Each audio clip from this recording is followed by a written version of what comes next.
Hi there, my name is Dr. Damien Lowry. I am a Principal Specialist Counselling and Neuropsychologist here in Tala University Hospital Neurology Service, and I'm here to talk about FND, or Functional Neurological Disorder. It has different names at times. It's sometimes called non-epileptic attack disorder if it's a seizure variant.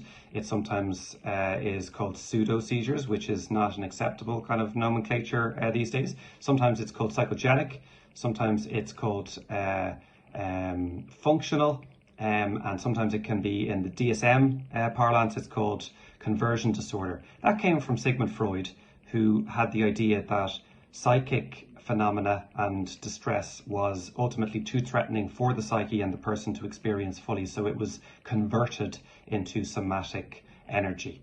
That does bear out to be relatively helpful and accurate at times, but not all of the time.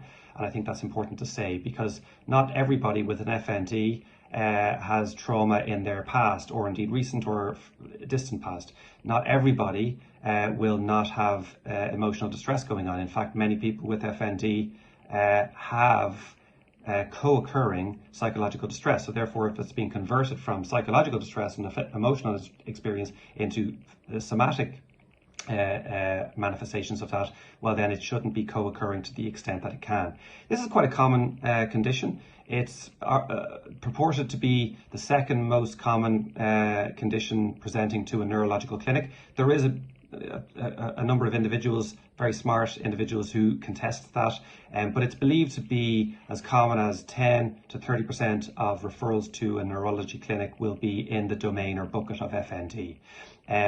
It was first described accurately and clearly by Jean-Martin Charcot, a very well-known neurologist in the late 1800s, 19th century, who discovered ALS, or MND to those of us on the European side of the Atlantic.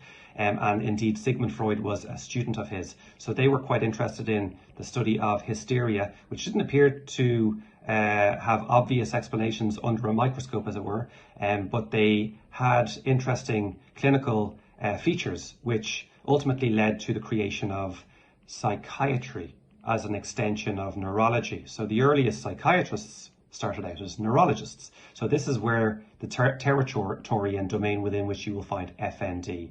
There is a lot more to say about it. It isn't always psychological or psychogenic in nature, although sometimes it can be assumed to be. Sometimes it can happen and be triggered by a head injury or a physical trauma to the body, something even like surgery, or often, not all the time or very often, but certainly some of the time, it can be triggered by viral infection that seems to affect the central nervous system, but we're not quite at the point where we can fully explain that or indeed see it using the technologies and testing methods that we currently have available to us.